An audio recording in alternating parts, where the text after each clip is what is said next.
고린도전서 15장 55절에서 58절 말씀입니다. 15장 55절에서 58절 말씀 짧으니까 우리 같이 한 목소리로 읽겠습니다. 사망아 너희 승리가 어디 있느냐? 사망아 내가 쏘는 곳이 어디 있느냐? 사망이 쏘는 곳은 죄요 죄의 권능은 율법이라. 우리 주 예수 그리스도로 말미암아 우리에게 승리를 주시는 하나님께 감사하노니 그러므로 내 사랑하는 형제들아 건실하며 흔들리지 말고 항상 주의 일에 더욱 힘쓰는 자들이 되라. 이는 너희 수고가 주 안에서 헛되지 않은 줄 알미라. 아멘. 기도하겠습니다. 하나님 감사합니다. 주께서 우리를 사랑하셔서 오늘 이처럼 저희들 주의 전에 오게 하시고 또 귀한 말씀 함께 나눌 수 있도록 은총과 은혜 주심을 감사합니다. 오늘 하나님께서 말씀을 들을 때 우리의 가슴을 열어주시고 우리의 귀를 열어주시며 우리의 마음을 열어주셔서 말씀이 우리 신비에 새겨지게 하시고 말씀이 우리 인생의 아름다운 등불 되게 해 주시옵소서. 특별히 간절히 소망합니다. 하나님께서 축복해 주셔서 말씀이 임할 때마다 그 말씀의 힘을 가지고 우리가 아버지 하나님 치유받게 하시고 강건하게 하시고 말씀의 권세로 우리가 무장되게 해 주시옵소서. 내일부터 또 우리가 세상에 나갈 때는 그 말씀의 권세를 가지고 세상과 싸워서 이기고 죄와 싸워서 승리하는 저들 되게 해 주시옵소서. 감사드리고 예수님의 이름으로 기도드립니다. 아멘. 우리 옆사람과 인사합니다. 축복합니다. 사랑합니다. 오래간만에 보는 얼굴들이 있어서 참 감사하고요. 우리가 또 이렇게 좀 몸이 좀 불편한 가운데서도 주의 전에 오신 여러분들을 참 환영합니다. 지금 보니까 우리 교회가 한 절반 이상이 코로나, 절반 정도는 코로나 걸려서 낫고 그 나머지 절반은 코로나 걸렸는데 모르고 다 난 사람들이에요. 다 항체 가지고 있는 줄 믿습니다. 저도 그렇고 여러분도 그렇고 언제 지나갔는지 모르게 지금 다 이제 걸렸어요. 여러분들 모르고 지나가는 사람, 알고 지나가는 사람 둘밖에 없습니다. 그래서 이제 하나님께서 이제 내일 그래서 이걸 또 기가 막히게 알아서 정부가 내일부터 모든 걸 풀어버린다고. 정부가 그러니까 정치하는 사람들이 똑똑하긴 한 것 같아요. 아무튼 이제 그렇게 된 줄 믿습니다. 자, 오늘 설교를 하기 전에 먼저 여러분들에게 우크라이나에서 온 이제 그 GMS 이 유럽 대표 지부가 있는데 거기에 이제 감사 메일이 와가지고 여러분들에게 잠깐 읽어드리려고 합니다. 지금 이제 우크라이나 선교사들이 대부분은 이제 폴란드 쪽으로 피난을 왔습니다. 근데 이제 몇 가정이 피난을 나오지 않았어요. 그 나오지 않은 가정은 어떤 가정이냐면 그 선교사의 자녀인데 그 자녀가 이제 그 우크라이나 처자와 결혼을 했어요. 이놈들이 재주가 좋아요. 그러니까 한국 사람들이 재주가 좋아요. 그러니까 이 친구들이 이제 자기 아내가 우크라이나 사람이니까 나오지 않고 지금 이제 키이브라든지 또 이런 여러 도시에서 지금 이제 그들을 돌보고 있습니다. 우크라이나에서. 그래서 이제 그들에게 우리가 먼저 이제 나오고 이런 사람들에게 특별 지원금을 GMS에서 보내줬습니다. 우리 교회가 얼마 전에 이제 헌금을 해서 700만 원을 GMS 보냈잖아요. 그 물질이 이제 이들에게 가가지고 이들이 이제 이렇게 탈출해야 되는데 탈출하려면 비행기값 뭐 이런 거 저런 거 많이 필요하잖아요. 그래서 이제 한 4,500씩 이제 그 항공료나 이런 걸 좀 보태주고요. 그 다음에 또 이제 폴란드 국경에 이제 나와 있는 분들을 위해서 계속해서 지금 물질과 이렇게 이런 것들을 지원하고 있습니다. 그래서 거기 나와 있는 모든 그 피난민들을 지금 그렇게 해서 돕고 있어요. 그래서 그 도움에 대한 감사의 이메일을 이제 어제 제게 이제 보내왔더라고요. 그래서 여러분들에게 그 감사 이메일을 제가 이제 읽어드리려고 합니다. GMS 유럽 대표부에서 우크라이나 특별 후원에 감사를 드립니다. 아직 코비드-19가 끝나지 않았는데 우크라이나 전쟁으로 많은 사람들이 안타까운 목숨을 잃고 생업을 잃으며 터전에서 쫓겨난 기가 막힌 상황이 계속되고 있습니다. 4천만이 넘는 인구 중에 4분의 1이 피난했다고 전해집니다. 그중 상당수가 몰도바, 루마니아, 폴란드 국경에서 전쟁이 끝나기만을 기다리고 있습니다. 또한 GMS 우크라이나 선교사들도 그들을 위하여 각처에서 몸을 아끼지 않고 그들을 섬기고 있습니다. 일부 선교사는 전쟁으로 고립된 우크라이나 내의 몇몇 도시들에 구호 물자를 보내는 사역을 감당하고 있습니다. 이런 이중고 상황에서 본부 및 이사 목사님들과 유럽 지역의 위원들의 성심 있는 도움에 큰 감사를 드립니다. 특별히 비난한 선교사들의 어려움을 공감하셔서 지원금을 보내주심에 우크라이나 선교사들을 대신하여 유럽 지역 대표부 임원 일동은 깊이 감사를 드립니다. 부디 이 전쟁이 빨리 끝나 우크라이나 국민들이 나라를 잃지 않고 고국으로 돌아가기를 소원합니다. 더욱이 우크라이나를 섬기는 GMS 선교사들도 속히 귀임하여 사역을 회복하도록 지속적으로 기도해 주시기를 부탁드립니다. 아울러 유럽 지역을 위한 계속적인 관심과 후원을 부탁드립니다. 섬기시는 교회와 사역 가운데 주님의 은혜가 넘치시기를 소원합니다. GMS 유럽 지역 대표부 지역 대표 이상호 선교사, 부대표 이창배 선교사. 지금 이제 이들이 국경 지역에서 이제 많이 애쓰고 있어요. 제가 참 부끄러운 것 중에 하나가 얼마 전에 이제 우크라이나 대통령이 우리나라 국회에서 연설을 했는데 우선 모인 인원도 몇 명 아니고, 그리고 정말 그 절박함을 가지고 우크라이나 대통령이 이제 연설하는데 절반은 졸고 있고 절반은 카톡하고 있고 뭐 그랬다고 그런 기사를 제가 봤어요. 그냥 저놈들 싹 밀어서 딴 데 보냈으면 좋겠어요. 저게 무슨 국민들의 대표입니까? 정말 쓰레기들 아니에요, 여러분들? 한 대통령이 우리나라 국회에 간절함을 호소하고 있는데 졸고 카톡하고 있고, 난 정말 그런 사람들을 이렇게 보면 참 대한민국 국민이라고 하는 것이 참 부끄러울 정도예요. 그런데 우리 선교사들은 그러지 않죠. 지금 목숨을 걸고 그 국경에서 이들을 도와주고 있습니다. 뭐 이제 사실 제가 사진이라든지 이런 걸 좀 여러분들에게 보여드릴까 그러다가 거기 좀 그러면 좀 위험할 것 같아서 제가 사진들은 좀 여러분들에게 보여주지 않습니다. 근데 이제 많은 선교사들이 정말 폭탄이 떨어지고 총알이 오가는 바로 그런 곳에서 저들이 이제 우크라이나 난민들에게 라면을 전해주고 햇반을 전해주고 또 이제 그들의 삶들을 지켜주고 있습니다. 여러분들 참 우리가 부끄러운 모습도 우리 안에 있지만, 그러나 이렇게 정말 장한 우리 기독교인들이 있다고 하는 것, 그것이 사실 그래서 우리나라의 국격을 세우는 사람들이 선교사들입니다. 정치인들은 나라를 부끄럽게 하고 다니는데 선교사들은 국격을 세우고 있습니다. 제가 이제 김철구 선교사에게 가끔 하지만, 여러분 파푸아 지역에 유일하게 있는 한국인들이고, 그리고 그들로 사역에 인해서 파푸아 지역에 있는 모든 사람들은 대한민국은 천국인 줄 알고 있습니다.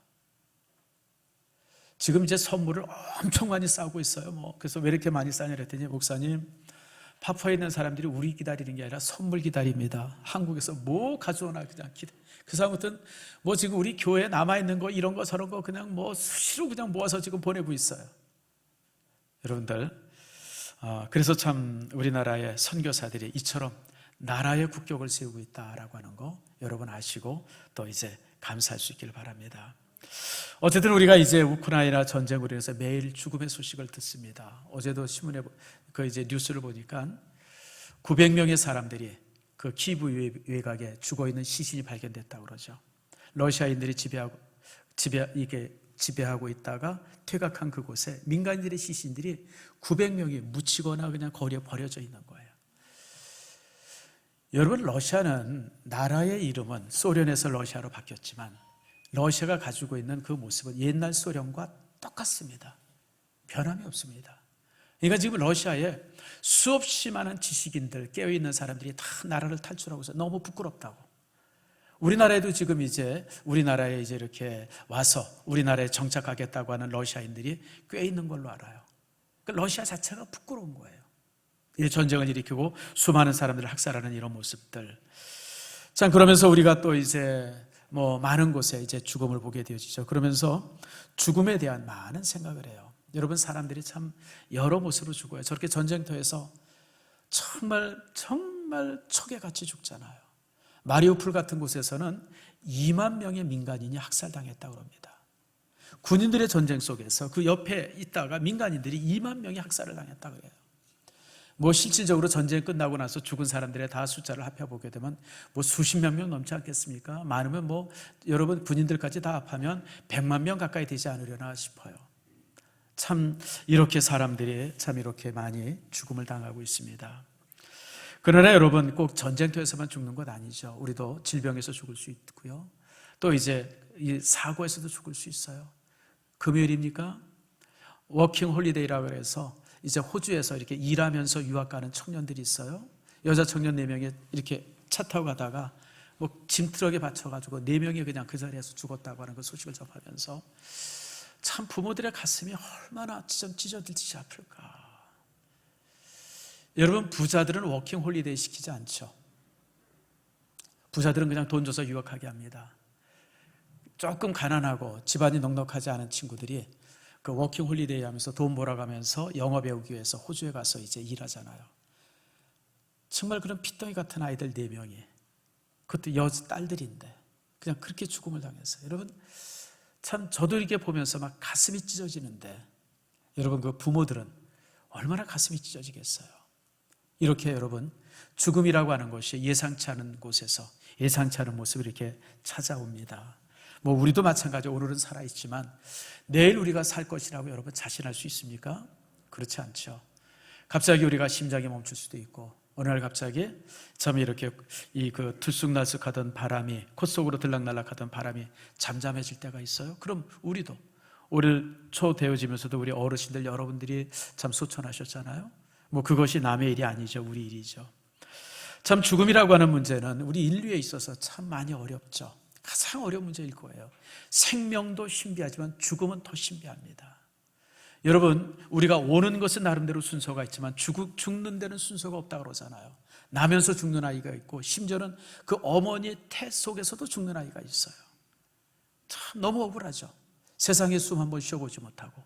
참 이렇게 죽음이라고 하는 것이 참 우리 인류에 있어서는, 그래서 태어나는 사람은 누구나 등에 큰 짐을 하나 지고 있어요. 그게 이제 죽음이라고 하는 짐입니다. 누구도 벗어날 수가 없어요.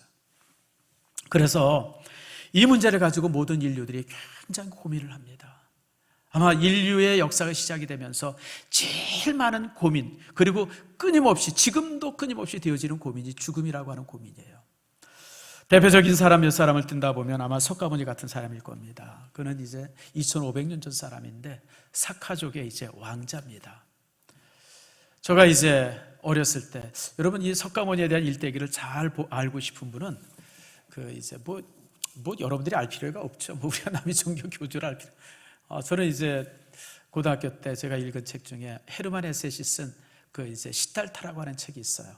이제 그 책 보면서 이제 제가 이 사람의 일생이 이랬구나, 그런 경험이 있는데, 저 사람이 어렸을 때 이제 청년 때죠. 시장에 나와가지고 사람이 늙는 거, 또 병든 거, 죽어가는 것을 봤어요. 그래서 이제 이 문제가 저를 이제 저희 삶의 문제에 있어서 가장 크게 자리 잡은 거예요. 도대체 태어나는 것이 뭐고, 늙는 게 무엇이며, 그리고 또 병든다고 하는 것이 무엇이고, 죽는 게 무엇일까? 이 문제를 가지고 고민하다가 결국 이제 제가 집에서, 왕궁에서 뛰쳐나옵니다. 그리고 히말라야 산맥 깊은 곳에 들어가서 이 문제를 가지고 이제 깊이 고민하죠. 묵상합니다. 명상합니다. 10여 년 이상을 제가 쭉 명상을 해요. 그러다가 35살에 깨달음을 얻습니다. 생로병사 문제에 깨달음을 얻어요. 해탈했다고 그러죠. 그래서 이제 부처가 돼요. 근데 부처가 되면 뭐 합니까? 깨달음은 뭐예요? 그 후에 한 40여 년 있다가 나이 80이 됐어요. 나이 80에 누가 준 이렇게 망고나무 열매가 조금 성했는데 그거 먹고 식중독으로 죽어요. 여러분, 깨달음은 뭐예요? 깨달음은 뭐예요, 여러분들? 아무리 많이 깨달으면 뭐예요? 무슨 뭐 부처가 됐다는데 부처가 되면 뭐예요? 여러분, 부처가 됐다는 말이 사실 거짓말이죠. 여러분, 부처가 어떻게 식중독에 죽어요, 여러분들? 그냥 죽었어요. 그래서 지금도 인도 쪽에 가보면 그 사람의 무덤이 있습니다. 여러분, 깨달았다고 하는데, 인생의 가장 깊은 생로병사의 비밀을 깨달았다고 하는데, 그도 죽어서 한 줌의 새가 돼서 지금 이렇게 묻혀 있습니다. 죽음은 누구도 해결할 수 없는 문제죠. 여러분, 중국의 공자도 마찬가지죠. 하루는 그의 제자가 와서 죽음에 대해서 묻습니다. 스승님, 죽음이 뭡니까? 죽고 나서 뭐가 있겠습니까? 그랬더니 공자가 솔직하게 이렇게 대답해요. 죽음 이유는 나도 모른다. 내가 살아있는 세상도 제대로 모르는데 죽음의 세상을 내가 어떻게 알겠느냐? 불가지론이죠. 솔직하게 대답을 합니다. 네, 여러분 참 솔직해요. 그런데도 이제 공자가 조금 그래도 혹시 귀신이 있나 없나 뭐 그런 생각을 했던 것 같아요. 그래서 여러분 불교에서는 아주 이 유교에서는 제사를 어마어마하게 거창하게 지내요. 재래의식이 그렇게 아주 그 중요한 의식이 되어집니다. 그래서 이 문제를 가지고 나중에 묵자라고 하는 사람한테 어마어마하게 공격을 받습니다. 여러분 묵자 아시죠? 공자 이후에 이제 공자의 사상을 두 사람이 이렇게 이어받아 하나는 맹자가 이어받고 하나는 이제 순자가 이어받는데, 그래서 이제 이렇게 내려가는데 공자 이후에 한 200년 후에 태어난 묵가라고 하는 사람이 있어요. 묵자. 그래서 근데 그 사람이 공자를 뭐라고 비판하냐면, 아니 죽음 이후에 뭐가 있는지 없는지도 모르면서 귀신이 있는지 없는지도 모르면서 왜 제사는 저렇게 거창하게 지내냐? 니들이 잘못된 거지. 유교는 아주 잘못된 종교다. 그래가지고 묵자라고 하는 사람이 유교를 아주 신랄하게 비판하는 계기가 되는 게 바로 요 말 때문에 그렇습니다. 그러니까 공자는 무슨 생각을 하냐면, 혹시 귀신이 있을지 모르니까 제사를 지내긴 해라. 근데 없을지 모르니까 그냥 뭐 이렇게 그렇게 그냥 아주 그러니까 그냥 뭐 그러지 말아라. 그래서 이제 가까이도 하지 말고, 귀신은 가까이도 하지 말고 멀리도 하지 말고. 무슨 말인지 아시죠, 여러분? 귀신은 그런 관계를 가져라. 있는지 모르겠고 없는지도 모르니까. 이제 공자는 그런 식으로 얘기를 했어요. 어쨌든 간에 이처럼 죽음은 누구도 피할 수 없고요. 인류의 위대한 스승이라고 했던 사람도 여러분 그 죽음 앞에서는 다 한 줌에 이제 재가 될 수밖에 없는 게 인생의 문제입니다. 사실 그래서요, 인류는 이 죽음의 문제를 끊임없이 고민해 왔습니다. 그래서 제가 이렇게 쭉 이렇게 묵상하면서 제 나름대로 결론 내린 것이, 인생이 죽음을 대하는 방법이 두 가지로 크게 나눠집니다. 첫 번째 방법은 죽음에 대해서 끊임없이 저항하는 태도입니다. 다시 말하면 죽음을 이겨보고 죽음과 싸워서 좀 더 오래 살아보고 어떻게 해서든지 죽음을 이기려고 하는 그런 태도들이 첫 번째 시도죠. 의학이나 과학이 이제 그 하나죠. 21세기가 되어지면서 과학이 많이 발달되어져 가지고 사람들을 이렇게 많이 의학적으로 발달되어서 평균 수명이 굉장히 많이 늘었어요. 제가 중학교, 고등학교 다닐 때마다 우리나라 평균 수명이 50이 채 안 됐습니다. 그런데 지금요, 우리나라 평균 수명이 80이 넘습니다. 여자들은 또 남자보다 한 3살이 더 많더라고요.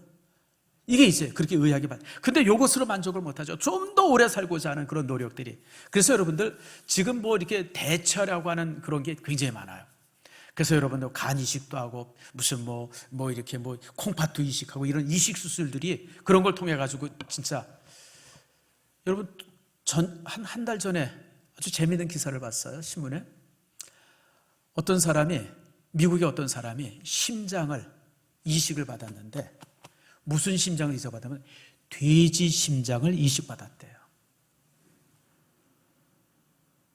별로 안 놀라네요. 여러분, 근데 이게 재미난 게, 이게 신기한 것 중에 하나가, 돼지가 우리 인간과 가장 많이 흡사됩니다. 세포가. 그래서 여러분 무슨 백신을 만들거나 이러고 그럴 때 돼지를 통해서 굉장히 많이 만들어요. 대표적인 예를 들면 인슐린 맞으시는 분들 여기 혹시 있을 거예요. 인슐린을 어디서 만드냐면 돼지에서 만듭니다. 돼지에서 인슐린을 만들어요. 그게 왜 그러냐면 돼지의 세포가 인간의 세포랑 굉장히 흡사하대요. 그래서 이제 돼지 심장을 이식을 했어요. 근데 이제 2주 만에 이제 죽었습니다. 뭐 그렇죠. 돼지 심장 가지고 어떻게 살겠어요? 어쨌든 이제 그렇게 사람이 좀 이렇게 오래 살려고 하는, 그러나 여러분 이렇게 노력하지만 아직 성공한 예는 하나도 없어요. 여러분 진시황 같은 사람은 불로장생하려고 뭐 아방궁을 지어서 이슬을 받아먹고 동남 동료 500명을 배에 태워서 저쪽 보내고 다 쓸데없는 짓이었었죠. 여러분 진시황이요 50에 죽습니다. 아주 애 때 죽습니다. 애 때. 50이면 지금 애 아니에요. 애. 이제 간신히 애 티 넘긴 때가 이제 50인 것 같은데, 요즘 같으면. 근데 여러분 50에 죽어요. 난 한 60이나 70이라도 살았으면 내가 말도 안 하겠어요. 그 난리를 쳤는데 50에 죽어요. 요즘에 또 이제 과학 사기가 있어요. 무슨 사기냐면 냉동인간입니다. 이 불치병에 든 사람들을 이제 냉동시켜서 앞으로 한 뭐 100년, 200년 이후에 그 병을 고칠 수 있는 이 과학이 이제 그 의학이 발달되면 그때 냉동 인간을 깨어나게 해서 병을 고쳐서 살게 하겠다는 거예요. 그래서 내가 재밌어서 이제 봤어요, 유심히. 사람을 죽으면 안 되니까 죽기 전에 죽여요, 미리. 참, 어떻게, 그걸 죽이고선 온몸에 있는 피와 물을 쫙 빼내요. 그리고 그 속에 뭘 채우면 액체 질소인가, 뭐 액체 수소, 뭐 이런 걸 채워넣어요. 그리고 이제 영하 한 170도 정도로, 뭐 이렇게 그냥, 이렇게 급냉동을 시켜요. 그러면서 이제 그런 급냉동을 시키고 이제 그 질소로 되어 있는 그런 이제 냉동고에 보관하는데 매년 그 냉동 보관료를 내는데 그게 이제 수백억입니다. 근데 이게 왜 사기냐면 아직 살아난 사람이 하나도 없어요. 혹시 일찍 죽이고 싶은 사람 있으면 여러분 신청하면 됩니다. 여러분 이게 이제 과학 사기예요. 여러분 종교만 사기꾼이 아니라 과학도 이런 식으로 사기를 칩니다. 그러니까 이제 사람들이 이제 묻습니다. 다른 사람들이 그러면 살려낼 방법이 없는데 왜 그렇게 냉동시킵니까? 그랬더니 지금은 살려낼 방법이 없지만 앞으로 한 100년, 200년, 300년 지나가면 살려낼 방법이 찾아질 것이다. 그럼 그때 살려내면 된다. 말이 돼요, 안 돼요? 말이 되는 것 같은데 여러분 사기예요. 옛날에 여러분 한 10년 전에 코미디가 있었어요. 우차상가 뭐 거기에 나온 코미디인데 거기 보니까 이 유치원 애들을 가리키는 선생님이 하나 나와 이렇게 무슨 뭐 이런 털모자 쓰고 가리켜요. 여러분 검사되기 너무너무 쉬워요. 그래요. 그러니까 애들이 그냥 눈이 쫑긋해요. 검사를 어떻게 하면 되냐면 유치원에 들어가서 공부 잘해서 1등하고 초등학교 들어가서 1등하고 중학교 들어가서 1등하고 고등학교 들어가서 1등하고 대학교 들어가서 서울대학 들어가서 1등하고 그리고 고시 패스 딱 하면 검사 돼요. 쉽죠? 얼마나 쉬워요, 여러분들. 그거랑 똑같은 거예요. 그래서 여러분들 이런 걸 갖다가 과학 사기라 그래. 근데 이런 과학 사기들이 요즘에 너무 많아요. 너무 많아. 여러분 그래서 죽음에 저항하려고 하는 인간의 모든 시도는 다 실패했습니다. 성공한 케이스가 단 한 건도 없습니다. 반면에 이제 죽음을 당연한 것으로 받아들이려고 하는 시도가 있습니다. 보통 이제 철학과 종교가 이제 이런 식으로 되어지죠. 여러분, 정현철이라고 하는 분, 제가 작년에 한번 이 부활절날 요번에 그 책을 잠깐 소개한 적이 있었어요. 그분이 이제 왜 우리가 죽음을 두려워할 필요가 없는가라고 하는 책에서 뭐라고 얘기했냐면 죽음이라고 하는 것은 생명의 한 과정이라는 거예요. 자, 여기 우리가 철쭉이 폈잖아요. 흰철쭉이에요. 이게 왜 강대상에다 제가 흰철쭉을 하냐면 부활절의 색깔이 흰색입니다. 근데 이제 이렇게 철쭉이라고 하는 것이 싹이 나고 잎이 나고 꽃봉오리가 난 다음에 쫙 폈다가 어떻게 해요? 지는 것처럼 인생이라고 하는 것도 태어나고 성장하고 그러다가 늙고 그 다음에 이제 죽는 것이 인생의 한 과정이라는 거예요. 그러니까 그것을 두려움 없이 받지 말고 그대로 그냥 받아들여야 된다. 아까 코미디처럼 말은 쉽지만 누가 죽음을 두려움 없이 받아들여요, 여러분들? 그럴 수 있는 사람은 아무도 없습니다, 여러분. 그러니까 이제 불교에서는 어떤 식으로 얘기하냐면 윤회설을 얘기합니다. 두려움 없이 받아들이라고 만든 게 윤회설입니다. 사람이 다른 존재로 태어난다는 거예요. 그래서 여러분 이게 우리는 이게 별로 실감이 안 가는데 인도 사람들은 이게 굉장히 실감이 갑니다. 인도에는 이 인간들에게 계급이 있습니다. 우리가 보통 이제 4계급을 얘기하는데 실제로는 크게 5계급입니다. 제일 위가 이제 브라만이 있어요. 그 다음에 이제 그 군사 조직인 정치하고 이러는 사람들의 크사트리아라고 하는 조직이 있고 그 밑에 농부들, 바이사, 맨 밑에 수드라예요. 그 밑에 또 하나의 종족이 있어요. 이게 불가촉 천민이에요. 5개로 나눠지죠. 근데 이렇게 5개로 나눈 것은 영국 사람들이 17세기 때 중국인들을 다스리기 위해서 그냥 그들이 이렇게 그냥 인위적으로 나눈 것이고요.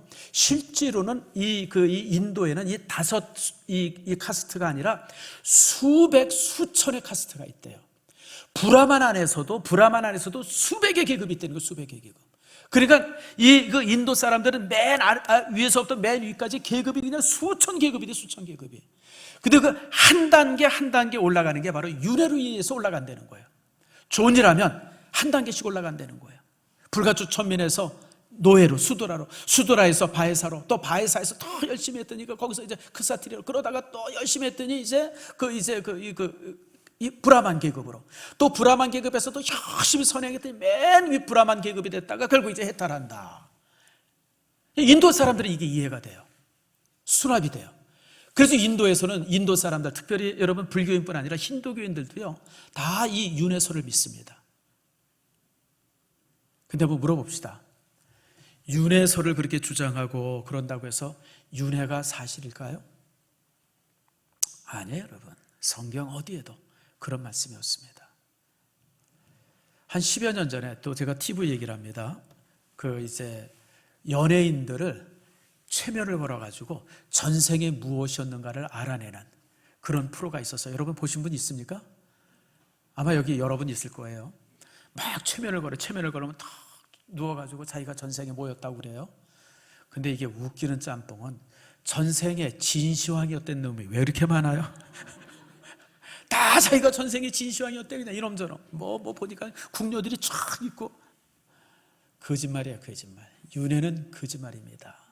성경 어디에도, 그리고 과학적으로 그 어떤 것을 그러니까 그런 인도라고 하는 환경 속에서 사람들을, 그 죽음 앞에서 사람들을 설교할 수 있는 방법이 그 방법밖에 없었던 거예요. 그리고 또 여러분, 이 무슬림교에서는 뭐라고 얘기하냐면 낙원에 간다고 가르쳐요. 낙원에.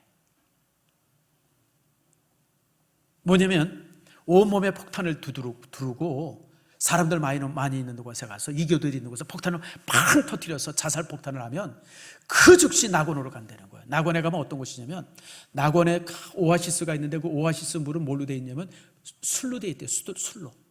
포도주가 가득 차 있는데 그 술은 아무리 마셔도 취하지도 않고 골치도 안 아프대요. 숙취가 없는 술이래요. 그 다음에 뒤에는 28명의 처녀가 있대나, 그 처녀들이 시중을 가는데 아무튼 별짓을 다 해도 아침에 딱 일어나면 그 뒤에 있는 처녀들이 다 다시 처녀가 된대요.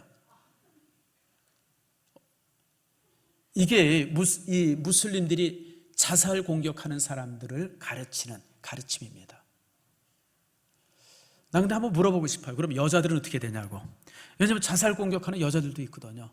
그럼 그 총각 27명이 다 뒤에 서 있고 여러분 그렇겠어요? 세상에 이런 엉터리가 어디 있어요? 이거는 사기 중에, 그러니까 나는 이 종교 사기꾼이요, 지옥에서 맨 바닥에 갑니다, 여러분들. 그러니까 여러분, 이게 왜 사기냐면, 그렇게 좋은 곳이면 그거 가리키는 이맘이 가야지. 그렇잖아요, 여러분들. 그걸 누가 가리키면 이맘이라는 사람들이 가리키거든요. 이맘이 뭐냐면 그 모슬렘의 이제 목사 같은 사람이에요. 그래가지고 그 사람들이 그 가난하고 불쌍한 사람들 모아놓고 그걸 그렇게 가리켜서 걔네들한테 이 폭탄을 두르고 이제 가서 터뜨리게 하는 거예요. 근데 여러분, 이맘이 폭탄 두르고 그 자살 공격했다는 얘기는 단 한 건도 없어요. 왜 없어요? 거짓말이기 때문에. 여러분, 우리 기독교인들은 순교가 소중한 것을 알아요. 여러분, 그래서 여러분, 대부분의 순교자들은 목사 아니면 장로입니다. 물론 평신도들도 많죠. 그러나 여러분, 역사를 이렇게 살펴보면요, 거의 순교자들 중에 90%가 목사 아니면 장로입니다. 우리 여기 장로님들, 나 죽을 때 같이 죽어야 돼요. 도망가면 내가 그냥 안 둘 거예요. 끝까지 내가 추적해서. 여러분, 순교자들은, 왜냐하면 우리는 부활에 대한 분명한 신앙이 있고 하나님의 나라는 분명한 믿음이 있기 때문에 죽음을 두렵지 않아요. 죽인다고 그러고 죽이라고 그러고 우리는. 그러니까 우리 기독교인들은 대부분의 순교자들이 목사 아니면 장로입니다. 근데 여러분, 이맘들, 무슬림교들은요, 자살 공격하는 사람은 이맘이 단 한 명도 없습니다. 다 가난하고 불쌍한 그 사람들 모아가지고 그 사람들 그런 일 시키는 거예요. 그러니까 여러분, 사기꾼들이죠. 나쁜 사람들입니다. 그러니까 여러분, 당연히 받아들이는 것도 이거 잘못된 거죠. 그러면 자, 세상은 이렇게 얘기하지만, 그러나 중요한 건 하나님께서는 무엇라고 말씀하시는 거예요? 하나님께서는 죽음을 우리에게 무엇라고 말씀하시는가? 오늘 우리가 읽은 말씀입니다. 자, 55절 말씀 봅시다. 자, 우리가 읽은 말씀 55절 같이 했습니다. 시작. 사망아, 너희 승리가 어디 있느냐? 사망아, 내가 쏘는 것이 어디 있느냐? 무슨 얘기예요? 사망이 항상 승리했어요. 사망이 항상 승리했습니다. 여러분, 그 앞에 22절 말씀 보세요. 따라합시다. 아담 안에서 모든 사람이 죽은 것 같이. 여러분, 인간들은 사망 앞에서는 전패했어요. 인간들은 사망 앞에서 항상 패배했어요. 사망을 이긴 사람은 이 땅에 아무도 없어요. 진시황도 죽었고요, 석가모니도 죽었고요, 공자도 죽었어요. 지금 그들이 얘기하는 것은 그들의 무덤 외에는 자랑할 것이 아무것도 없어요. 마호메트요, 여러분 62살에 죽습니다. 여러분들, 지금 메카의 마호메트의 무덤을 사람들이 지어놓고 거기 계속 참배하고 그래요. 다 죽어요, 다 죽어. 사망에서 사망을 이길 수 있는 사람이 아무도 없어요. 그런데 오늘 뭐라 그래요?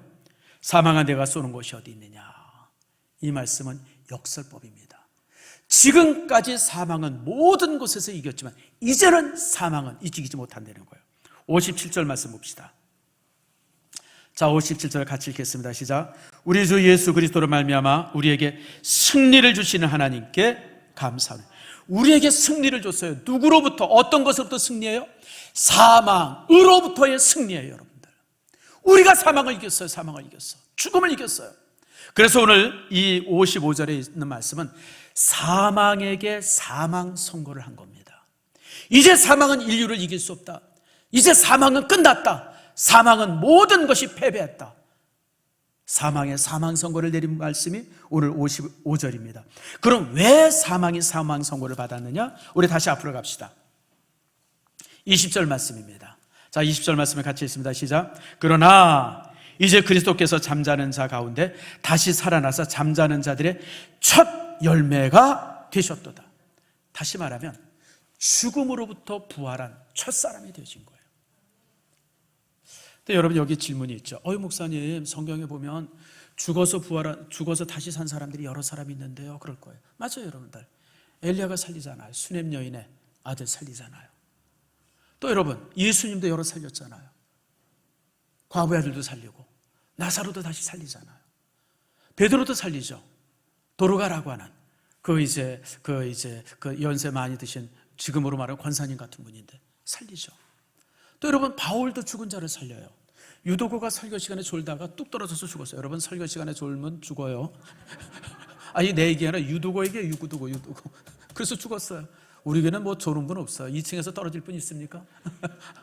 근데 유도가 그러고 죽었어요. 그런 죽은 유도고를 바울이 살려요. 근데 첫 열매가 아니잖아요. 이미 이전에 죽었다 산 사람들이 많은데. 여러분, 그 사람들은 다시 죽었어요. 나사로는 다시 죽었어요. 유두고도 청년이니까 한 40년 50년 살다가 다시 죽었어요. 수넴 여인의 아들도 다시 죽었어요. 다시 죽었기 때문에 그들은 사망을 극복하지 못했어요. 죽음을 극복하지 못한 거예요. 여러분, 지금도 가사 상태가 돼가지고 가끔 죽었다가 살아난 사람이 있어요. 뭐 그랬다고 그러죠. 실제 진짜 그랬는지 어떤지 모르지만 어떤 남편이 딱 이제 임종이 됐어요. 그래서 의사가 보더니 죽었습니다. 사망했습니다. 그래서 이제 이렇게 이제 아내랑 같이 이제 영안실에 데려가는데 이 남자가 다시 살아난 거예요. 부득부득하니까 아내가 팍 치면서 죽었대잖아. 우리 잘 살아야 돼요. 우리 살아나면 큰일 나요.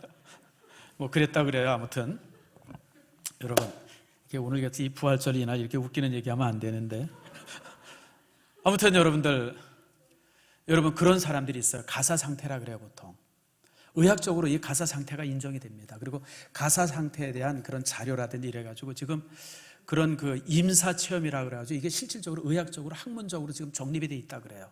임사 체험, 죽음을 체험한 사람들의 이야기들.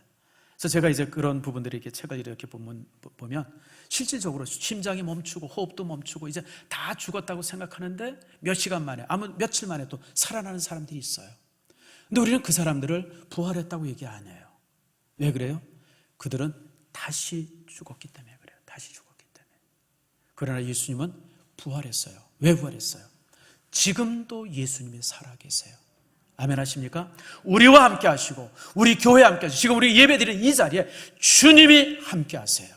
오늘 본문은 바로 그걸 말씀하고 있습니다. 그래서 예수님이 잠자는 자들의 첫 열매가 됐어요. 죽음을 깨고 사망을 깨고 영원히 사시는 존재가 되어졌어요. 근데 그것을 끝나는 것이 아니죠. 22절 말씀 보세요. 22절도 이렇게 말씀합니다. 아담 안에서 모든 사람이 죽은 것 같이 말씀하시면서 따라합시다. 그리스도 안에서 모든 사람이 삶을 얻으리라. 자, 23절 같이 읽습니다. 그러나 각각 자기 차례가 되리니 먼저는 첫 열매인 그리스도요, 다음에는 그가 강림하실 때에 그리스도에게 속한 자요. 우리 모두가 주 안에서 다시 부활할 것이다 라고 하는 거예요. 그래서 예수님께서는요, 오늘 우리가 읽은 여러분 우리가 교동문 읽었죠?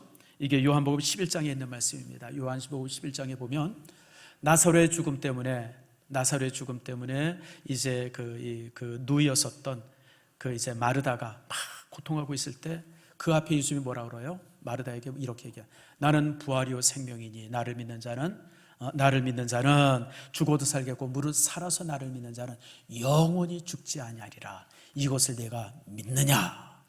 물어봐요. 그럴 때 마르다가 뭐라 그래요? 예, 내가 믿습니다. 여러분, 부활은 믿음의 영역이에요. 부활은 믿음의 영역입니다. 사람이 죽지 않고 영원히 산다고 하는 이 사실은 믿음의 영역이지, 이거는 여러분들의 지식과 지성이나 과학이나 이 영역이 아니에요. 영원히 산다고 하는 그러니까 믿음의 영역이에요. 특별히 여러분, 이 사실은 믿기가 너무 어렵죠. 그래서 예수님이 부활했다고 하는 소식 앞에 이 도마가 아니라고 그냥 니들이 부활한 예수를 본 게 아니라 귀신 본 거야. 막 그래요.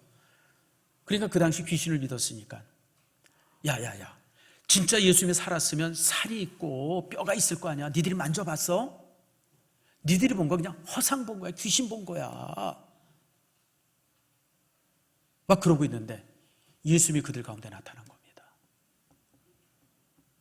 그러니까 그냥 혼비백산했죠. 도마가 제일 놀랐어요. 도마가 놀라가지고 그냥 그러고 있는데 예수님께서 도마에게 뭐라 그럽니까? 도마야, 내 손가락을 내밀어서 내 손을 만져보아라. 만져보게. 근데 여러분, 이 사건이, 그리고 도마의 의심이 왜 중요하냐면요, 여러분, 의심 많은 사람이 나쁜 거 아니에요. 여러분, 이 사복음서의 신앙의 고백이 둘이 있는데요, 첫 번째 고백은 여러분 잘 아는 것처럼 베드로의 신앙의 고백이죠. 변화산에 올라가서 베드로가 했던 고백입니다. 주는 그리스도시요 살아계신 하나님의 아들이십니다. 이 고백이 있는데요, 이 고백이 굉장히 중요한 고백이고 참 위대한 고백으로 우리가 알아요. 근데 도마의 고백이 훨씬 더 아름답습니다. 도마는 뭐라고 고백하냐면 나의 주, 나의 하나님이시오. 그래. 부활한 예수님을 직접 만져보고 나서, 확인하고 나서 나의 주, 나의 하나님이시오. 여러분, 예수님에 대한 이 고백보다 완전한 고백이 어디 있어요? 도마는, 그래서 여러분, 교회 안에 여러분들이 이제 목자들이나 이런 분들이 성도들을 이렇게 목장 예배 드릴 때 자꾸만 질문 많이 하고 그런 사람들 있죠? 좋은 사람이에요, 여러분들. 그런 사람들이 예수 믿으면 제대로 믿어요. 나의 주, 나의 하나님이죠. 그렇게 고백하면서 도마가 이제 예수를 믿게 되죠. 그래서 부활은 여러분 인간의 영역이 아니라, 여러분 그 지식의 영역이 아니라 여러분 하나님의 영역이고, 그것은 여러분 믿음의 영역이고 고백의 영역입니다. 그래서 이제 사도 바울은 이렇게 우리들을 말하죠. 자, 57절 말씀입니다. 58절이 이렇게, 그러므로 내 형제들아, 다시 말하면 이런 부활의 신앙을 가진 사람들을 향해서 예수님께서, 이제 사도 바울이, 하나님께서 오늘 이렇게 말합니다. 57절 후반절에 있는 것처럼 따라합시다. 감사하라. 그리고 58절에는 흔들리지 말아라. 그리고 계속해서는 너희 주님의 일에 더욱 힘쓰는 자리 되라. 이 세 가지를 말합니다. 여러분, 부활의 신앙을 가진 사람들은 여러분 주님의 일에 더욱 힘쓰는 사람이 돼요. 여러분, 그리스도가 정말 부활하셨구나, 그분이 나를 부활시킬 거구나, 이 사실을 알면요, 세상의 일들이 다 하산해요. 여러분들, 세상의 일들이 뭐 중요한 게 어디 있어요, 여러분들. 요즘에 저는 신문을 보다가 그런 생각을 해요. 또 이제 요즘에 이제 장관 시켜주고 뭐 그런다 그래서 장관 인선들이 되고 막 그런 건 하지 않습니까? 근데 뭐 조국 그분이랑 비슷한 일이 또 하나 생기더라고요. 또 뭐 보사부 장관이 한 분이 뭐 대통령 뭐 친구였었대나 뭐 당선인에. 근데 뭐 보니까 뭐 아들이 뭐 어떻고 막 그런 얘기가 나와요. 그런데 이 친구가 그냥 끝까지 버텨요. 여러분, 장관이 그게 무슨 대단한 자리라고. 가정이 무너지고 자식이 무너지는 걸 그냥 놔둬요. 나는 그래서 그걸 이렇게 보면서 참 인간들 참 보잘것없구나. 여러분, 그까지 장관이 무슨 대단한 일이라고. 내 자식이 깨지고 있는데, 무너지고 있는데, 여러분 이제 샅샅이 뒤질 거 아니에요. 성적표 뒤질 것이고 입학 모든 거 뒤져가지고 그냥 그럴 텐데, 그거 감수하고 장관하고 싶은 사람 손 들어보세요. 장관만 시켜주면 아내고 뭐고 다 뒤져도 괜찮다고 생각하죠. 우리는 한 명도 없어요. 우리는 예수 믿는 사람이기 때문에 그래요.